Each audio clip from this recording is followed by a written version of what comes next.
Buenas tardes. Me voy a permitir exponer desde aquí. Estoy un poquito coja, ¿sí? Pero dicen que las mujeres entre más estemos así, mejor, ¿sí?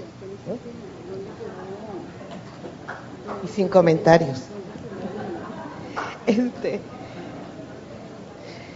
A ver, jóvenes y personas no tan jóvenes, hombres y mujeres, yo los invito en este momento a que se pongan de pie.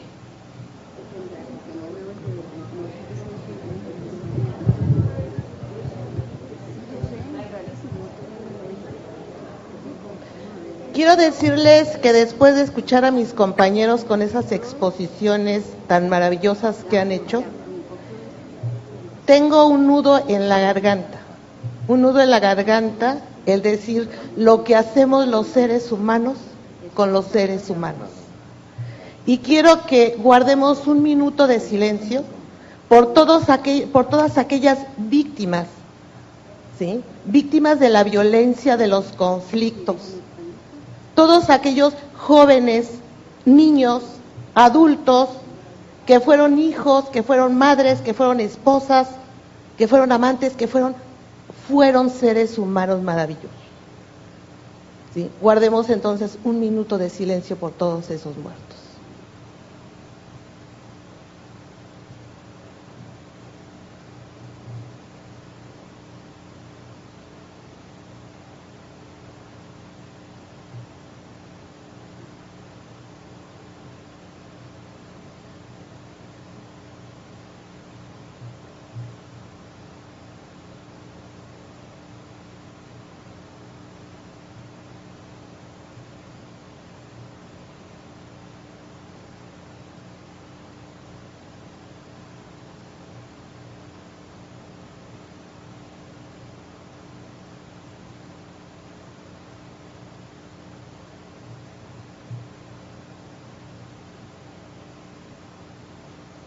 Gracias, podemos sentarnos.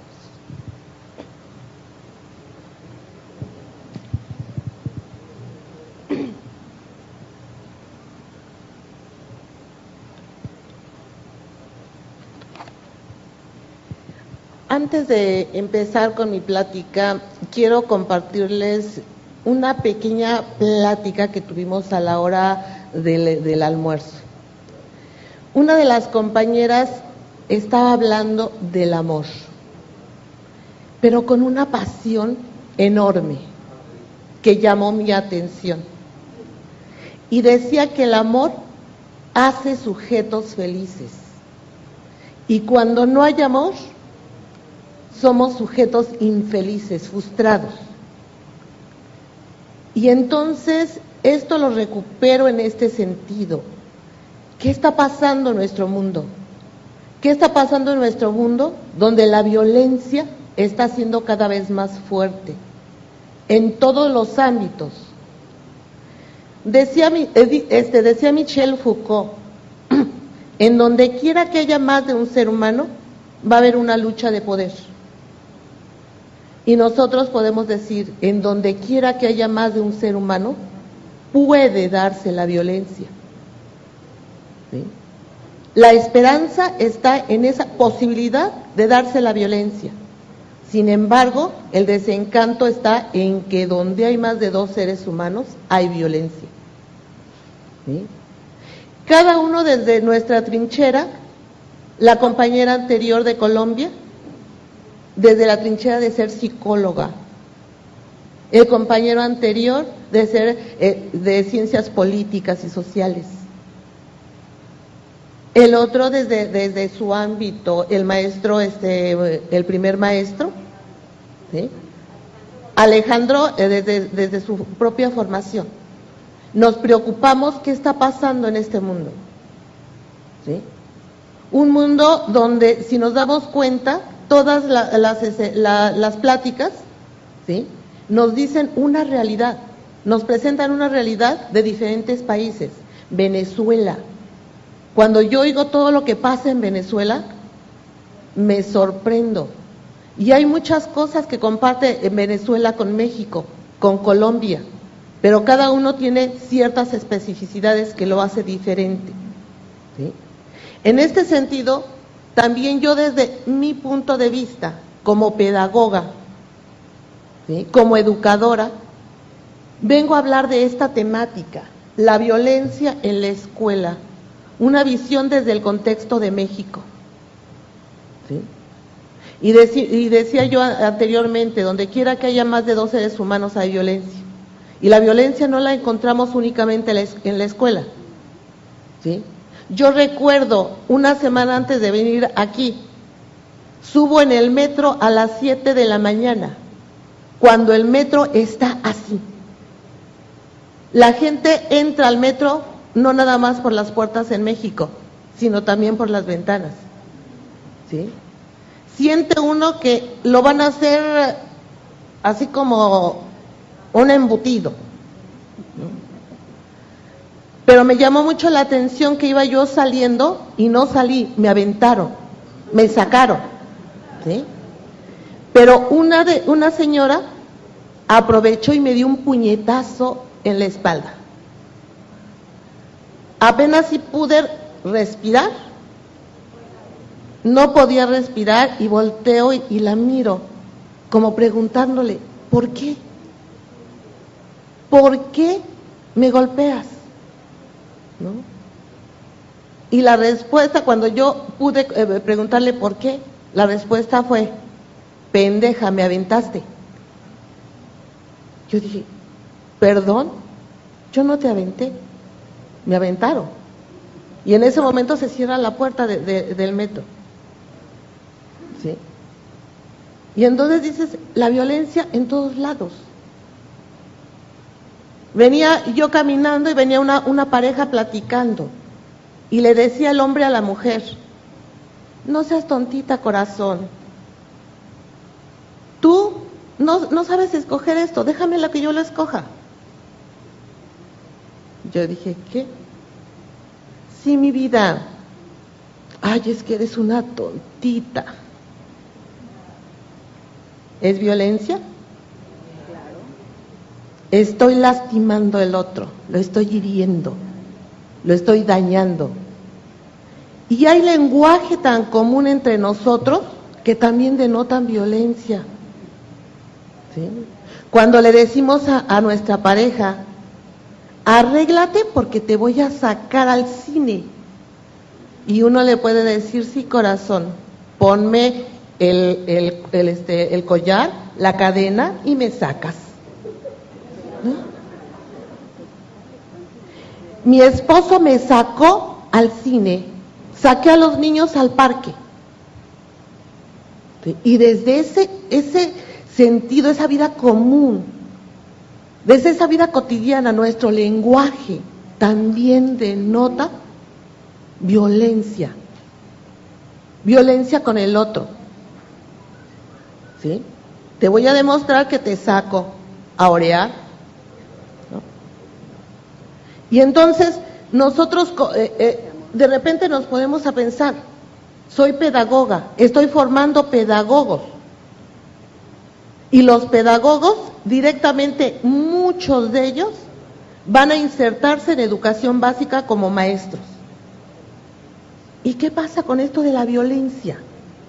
¿Sí? Y entonces, yo como educadora, empieza uno a cuestionar, ¿qué están haciendo mis alumnos en cuanto a la violencia? ¿Sí? Y entonces, la plática que voy a tener con ustedes en este momento, la vamos a hacer en 3 momentos. ¿Sí? Categorías principales: conflicto, violencia, igualdad y desigualdad. Violencia en la escuela. Posibles propuestas para disminuir la violencia en las escuelas. Posibilidades. Porque el pedagogo, el educador, no puede arreglar el mundo, sino hay que ver qué es lo que nos toca al pedagogo, qué es lo que les toca a los políticos, ¿no? Les cuento un chiste pelado que se cuenta en mi país.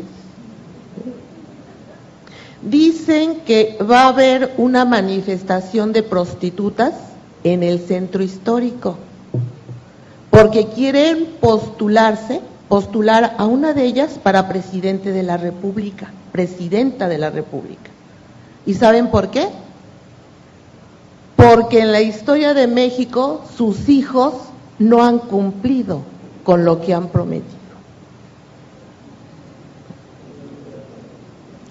Y entonces, ¿quiénes son los presidentes? Hijos de, se los dejo de tarea. Adelante. Cuando yo veo este primer encuentro sobre violencia, conflicto, igualdad y desigualdad, y se pregunta uno, ¿de dónde partir? ¿Del conflicto? ¿De la desigualdad? ¿De la violencia? ¿Sí?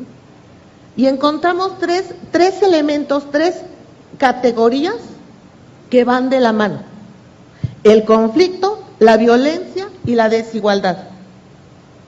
¿Sí? Y hay otro que nos llama la atención y que creo que por ahí es por lo que todos apostamos, esa igualdad. ¿Sí?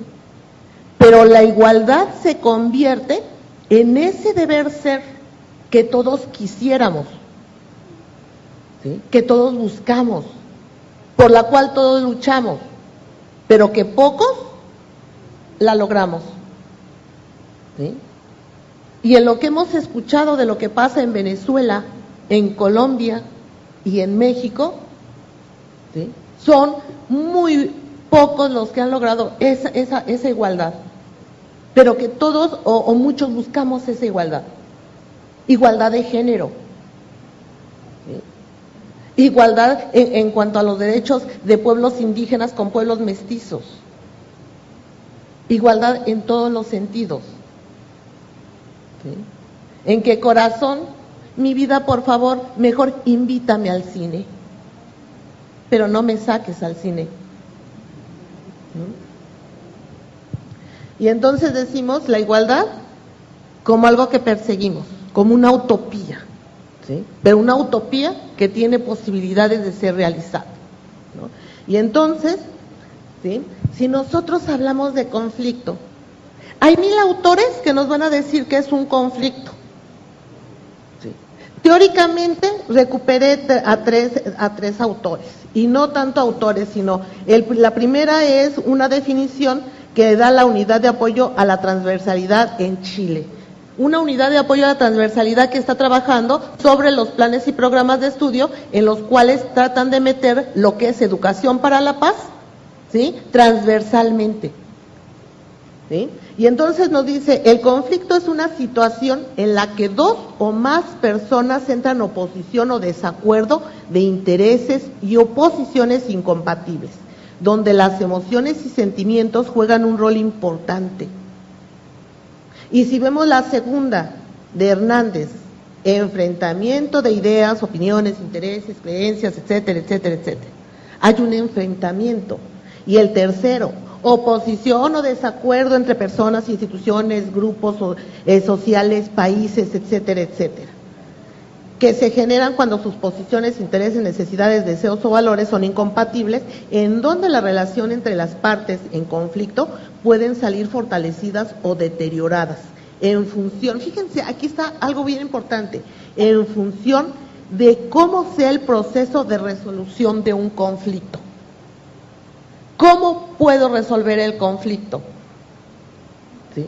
Y ahí está la clave, en cómo resolver el conflicto, ¿no? Y en esta lámina, la importancia estriba en cómo los sujetos encarnan el conflicto, es decir, cómo nos paramos frente al conflicto. ¿Sí?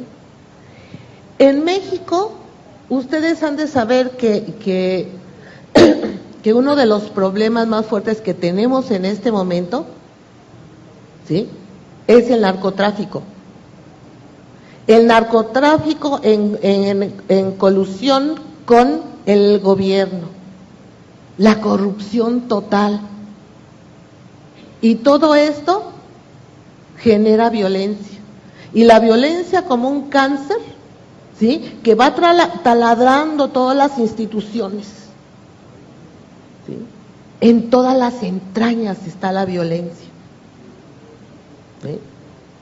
Me dice la enfermera que cuida a mi madre, ¿sí?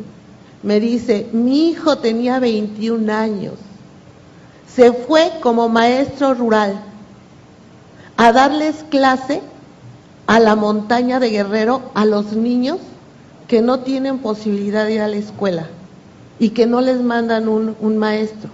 Él se fue como voluntario. Un día me llaman y me dicen que mi hijo ha muerto. No me entregan el cuerpo, sino únicamente fotografías. ¿Sí?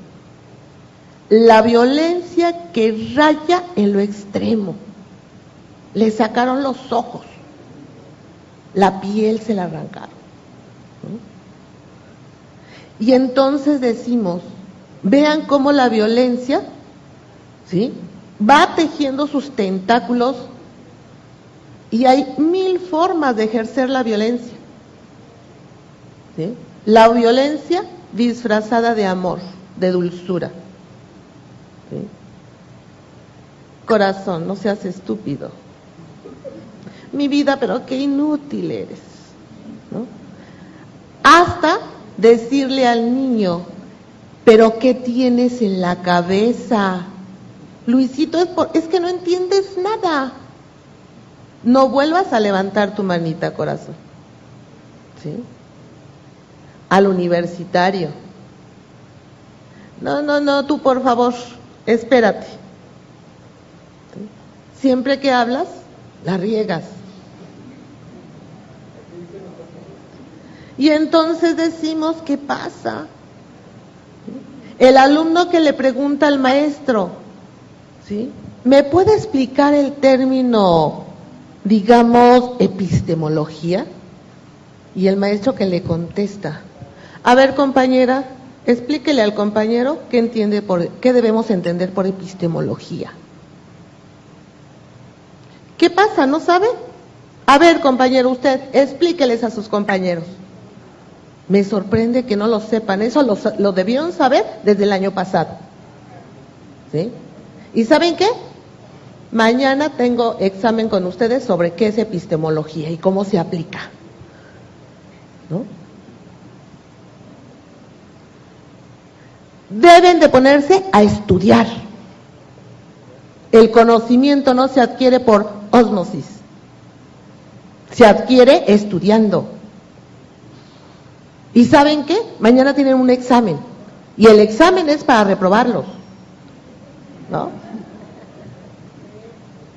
Y entonces, vean, estoy como docente, estoy disfrazando tal vez mi ignorancia, ¿no? Pero estoy dañando al otro porque le estoy diciendo estúpido. Entonces, es decir, la violencia, decimos, entra en todos los ámbitos de la escuela también. La violencia que ejerce el docente sobre los alumnos, la violencia que ejercen los alumnos sobre los mismos alumnos, la violencia que ejercen los directivos sobre los maestros entre los maestros, ¿sí? Y entonces vemos una sociedad con muchas burbujitas, parcializada, ¿sí? Estamos haciendo un sujeto bajo una premisa de individualidad, ¿sí? Que no te interese tu compañero, te interesas tú. No quiero que le prestes a tu compañero ni una pintura, ¿no? Entonces, ahí dice en cómo los sujetos encarnan el conflicto, y hay dos formas de encarnarlo. Uno, por medio de la violencia. Puede ser una violencia maquillada o puede ser una violencia a través de los golpes, ¿sí? Y entonces dice, violencia como dañar al otro o los otros, el uso de la fuerza abierta y oculta con el fin de obtener de un individuo o un grupo algo que no quiere consentir libremente, ¿sí? Y entonces, este tipo de violencia, ¿qué genera? genera desigualdad, ¿no? En los grupos genera muchísima desigualdad. Cuando el maestro le dice a un niño, sí, a ver, tontito, mejor cállate, ¿no? Ah, pero tiene el inteligente. Y entonces empiezo a generar como docente conflictos entre los alumnos. Está el inteligente y está el burro, ¿no? ¿Se acuerdan de ustedes de aquellas hileras que eran clásicas en los años 60? De que teníamos el superinteligente, el inteligente, el medio inteligente, el cuasi inteligente, el burro, el menso, el idiota, el estúpido, ¿no? Y cómo los sujetos luchaban entre sí para pasar de una fila a otra, ¿sí? Por ahí dice Bourdieu, una violencia simbólica, porque no estoy tocando al alumno. El alumno no me puede demandar en derechos humanos de que le di con el puño, ¿sí? Hay una violencia, ¿sí? Jóvenes, desde que el niño va a preescolar, el niño que le ponemos estrellita y el niño que sale sin estrellita, y ahí ya estamos haciendo diferencias y fuertes, y el niño va interiorizando que él no es igual que el otro, él es el inteligente, el que sabe, el consentido, y el otro no vale tanto, ¿no? Y cuando llegan a la universidad, ¿qué pasa? ¿Sí? Y ¿verdad que me entendieron? Y todos levantan la mano, me dicen que sí, ¿no? Ah, pero cuando les pregunto resulta que 2, 3 me entendieron, los demás no. Y entonces a los que no entendieron los pongo en evidencia. Pongo en evidencia su ignorancia. Y eso es violencia, por supuesto que es violencia, ¿no? Y entonces, pero hay otra forma de resolver los conflictos, ¿sí? Pero si ustedes se fijan, pareciera que nuestros gobiernos están de este lado, la violencia, ¿sí?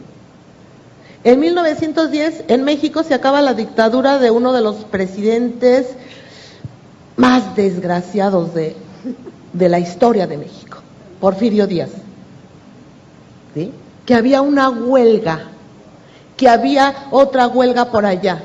¿Saben cuál era su lema y su orden? Mátenlos en caliente. Y tal parece que ahora en México vuelven a recuperar esa falacia, eso que no podemos concebir en este mundo, en estos tiempos, ¿sí? Ustedes saben de los desaparecidos forzados, de tantos y tantos jóvenes que han desaparecido, ¿no? Han oído de las fosas que se han encontrado en diversos lugares del estado de Guerrero, de Michoacán, de Oaxaca, de muchos estados, ¿sí? Y que en una fosa encontraron 300 cadáveres, en otra 200, en otra 100, en otra 60, en otra 800. Alguna vez todas esas personas tuvieron un nombre y un lugar dentro de una familia. Sin embargo, ahorita no nos interesan, dice, porque no son los que estamos buscando, esos échenlos a la basura. Y decimos, tal parece que esas viejas prácticas de dominación y de control social, ¿sí?, a partir de la violencia total, vienen ahora a hacer la moda, ¿no?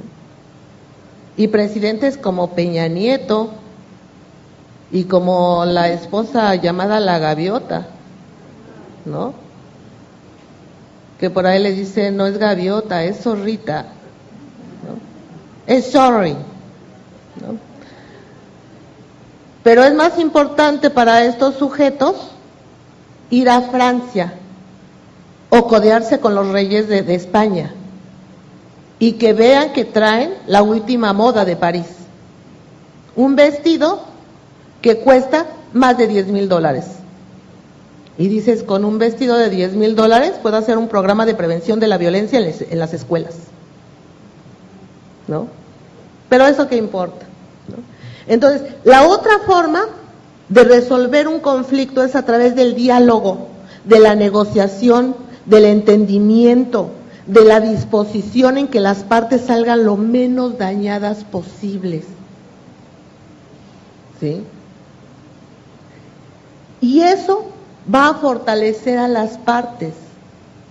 Negociamos, hablamos, nos escuchamos, vemos qué quiere el otro y qué quiero yo, ¿sí? Y entonces esa posibilidad nos puede generar igualdad, ¿no? Tú gritaste, yo grité, yo hablé, tú hablaste, nos peleamos, pero llegamos a una negociación. Y las partes pueden salir fortalecidas, ¿no? Pero también si no hay ese diálogo, si no hay estos elementos, pueden salir jodidas y se puede generar una desigualdad tremenda, ¿no? Y entonces lo que decíamos, ¿cómo se manifiesta la violencia en la escuela? De una manera abierta y de una manera oculta. La oculta ya la comentamos. ¿Sí?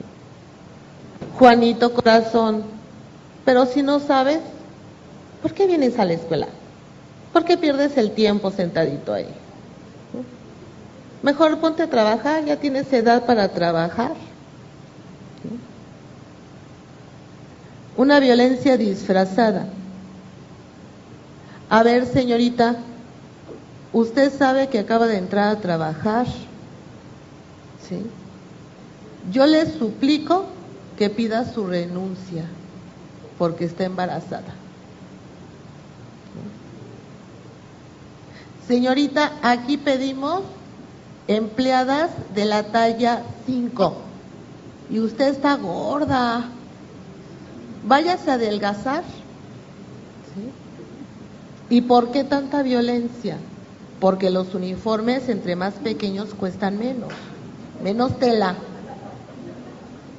Y además, ¿sí? Y además aquí se admiten puros católicos. Y además que usted me garantice que le va al partido político que está gobernando. Y entonces te quedas pensando, ¿qué está pasando en nuestra sociedad? Que dicen, no le podemos admitir, discúlpeme, pero es que está muy morenita. Y los rasgos indigenoides en el indio redimido, pero para este trabajo no, lo siento mucho.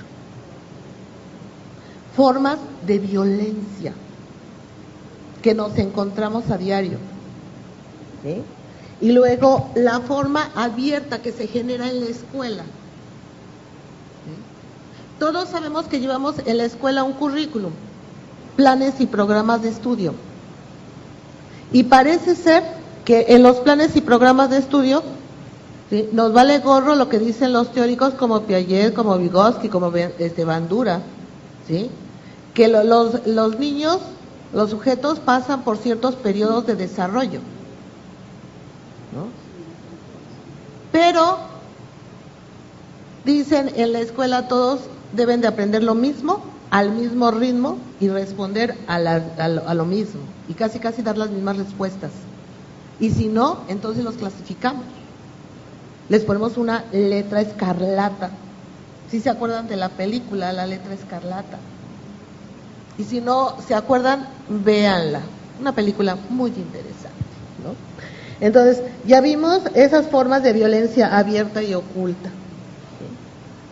Algunos autores dicen, ¿cuáles son las causas de que el niño desde preescolar, primaria, secundaria y ya no tan niño en bachillerato y ya no tan niño en la universidad, ¿sí?, genere y reproduzca conductas violentas? Y dicen algunos, tiene que ver qué pasa en la familia, habría que revisar qué pasa en esas familias, ¿sí? Habría que ver qué pasa en toda la historia escolar que tuvo el sujeto. Habría que ver cuáles son sus grupos de amigos. Habría que ver qué es lo que está viendo en televisión, cómo utiliza el internet, ¿sí? Cómo utiliza esos juegos violentos y más violentos, ¿sí? Y algunos hasta dicen la carga genética del sujeto. Todas estas pueden ser posibles causas de que el sujeto tenga un problema de violencia y ejerza esa violencia sobre sus compañeros, ¿sí? ¿Por qué le pegas a tu compañero? Es que me cae re gordo, tiene los pelos parados. Es que me cae re gordo, está prieto. Es que me cae re gordo, está bien descolorido. Siempre habrá algo por el cual yo quiero ejercer mi poder sobre el otro. Y tal vez esto tenga que ver con que busco atención. Quiero llamar la atención de los adultos. ¿Por qué? Porque puede ser que en la casa no tenga la atención, ¿sí? En nuestras sociedades se ha convertido enana la televisión y ahora la computadora. Son los que se encargan del cuidado de los hijos, ¿sí? Y tampoco podemos responsabilizar totalmente a los padres, ¿sí? Dicen los padres, el sueldo no alcanza y tenemos que trabajarle los dos. Los niños se quedan al cuidado de la suegra, de la madre, de la tía, de la vecina, de la comadre. Y si no trabajamos los dos, no alcanza. Y a los niños los vemos en la mañana para llevarlos a la escuela. Y no los vemos hasta las 8 o 9 de la noche que llegamos, ¿sí? Si no salimos a trabajar los dos, no hay para comer, ¿sí? Y en las comunidades rurales donde la pobreza es extrema, los niños no asisten a la escuela en periodos largos. ¿Por qué? Porque tienen que ir a trabajar, ¿sí? Son los niños jornaleros que trabajan por jornadas y entonces no asisten a la escuela. Y cuando regresan a la escuela, sufren discriminación, porque son los que ya no son igual que yo, ya empiezan a hablar diferente, se visten diferente, y entonces discriminación y violencia sobre esos chavitos, ¿no?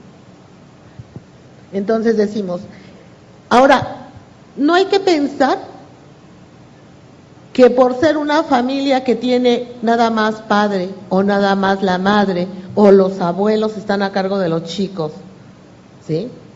Hay un caldo de cultivo dentro para la violencia, no. Es cuando cuando hay algo en todos estos elementos. Si el niño ve programas violentos y en su casa jamás ve violencia, puede que no pase nada. Pero si el niño es maltratado y ve cómo se maltratan entre sus padres y en la escuela es maltratado, puede tener una reacción violenta. Y vean cómo la violencia afecta físicamente al niño, psicológicamente, ¿sí? Y entonces hay un problema de aprendizaje por ahí. Empiezan los problemas de aprendizaje, que es lo que más va a afectar en la escuela, ¿sí? Y entonces por ahí empiezan a emanar los programas por parte del Estado, porque en su plan de desarrollo institucional el presidente dice que vamos a educar para la paz, ¿sí? Aunque mate a media población mexicana de jóvenes, porque pareciera ser que los jóvenes, ¿sí?, están cargando un estigma de que los están viendo como delincuentes, ¿sí? Y si ustedes se ponen a ver quiénes fueron los jóvenes desaparecidos, no eran delincuentes, aunque los hayan tachado como delincuentes, ¿sí? El Ejército y la Marina, por ahí la noticia que salió es que había tenido un enfrentamiento con muchos delincuentes. No hubo tal enfrentamiento. El Ejército y la Marina fusiló, ¿sí?, ¿sí?, a más de 20 sujetos, entre adultos y jóvenes. Una jovencita de 15 años, ¿no? ¿Por qué? Porque dijeron que eran, creyeron que eran delincuentes, ¿no? Y entonces decimos, a partir de todo esto, para curarnos en salud desde las diversas instituciones, ¿sí?, hablamos de propuestas para disminuir la violencia en las escuelas, ¿sí? Y hay una escuela para padres a través de programas en línea o programas que les mandan a los padres en cuadernillos, ¿no? Escuela para padres, guía para los padres y trabajo con los hijos, ¿sí? Ahora, no digo que todo esté mal, hay muchos elementos valiosos en todas estas guías, ¿sí? Los docentes se les da una capacitación, ¿sí? El problema es que el que da la capacitación es administrador, el que da la capacitación nada que ver con la educación, ¿no? Entonces, el maestro que tiene compromiso y que le ha caído el 20 que la violencia en las escuelas es un problema y un problema grave, hace 1000 cosas. Y dentro de esas 1000 cosas está el escuchar y aprender a escuchar al otro que es el niño, ¿sí? Porque muchos oímos, pero no escuchamos al otro, ¿no? Entonces, enseñar al docente a que tiene que escuchar al muchachito, ¿sí? Enseñar al niño que tiene que escuchar al otro, que es su par. Establecer actividades, muchas actividades, tanto lúdicas como intelectuales, o donde se engarcen las dos, lo lúdico con lo intelectual, en donde participen los niños en conjunto, ¿sí? Establecen, hay algunos maestros que hacen maravillas en los grupos, como prevención para la violencia, y tienen que trabajar también algunas actividades remediales, que es cuando ya la violencia está presente, ¿sí? Pero dentro de la prevención hay muchas, por ejemplo está la asamblea, ¿sí? Todos los viernes el maestro dedica 2 horas de su tiempo para hacer una asamblea con todos los alumnos, que le platiquen y le digan cómo les fue en la semana. Si tuvieron un enfrentamiento con otro alumno, ¿por qué? Y todos los niños participan en buscar una solución a ese conflicto que ellos mismos tienen. Hacerlos partícipes de, ¿sí? Pero todo también tiene que ver con que el maestro quiera y tenga disposición de, ¿sí? Porque si no tiene disposición el maestro, no haces nada, ¿sí? Entonces, en ese sentido, hay libros de apoyo para el docente, trabajo con los alumnos. Y algo curioso, muchos de esos libros de apoyo para el docente se han hecho en las escuelas entre los docentes, ¿sí? Que un docente, si le sirvió una actividad para disminuir la violencia en su grupo, se la comparte con otro docente y con otro docente. La sistematizan, la organizan y hacen un libro de apoyo para el maestro, como medida preventiva para la violencia, ¿sí? Pues ya me pasaron la tarjetita de tiempo agotado, ¿sí? Aunque yo no me haya agotado todavía, ¿verdad? Pero bueno, muchísimas gracias por su atención.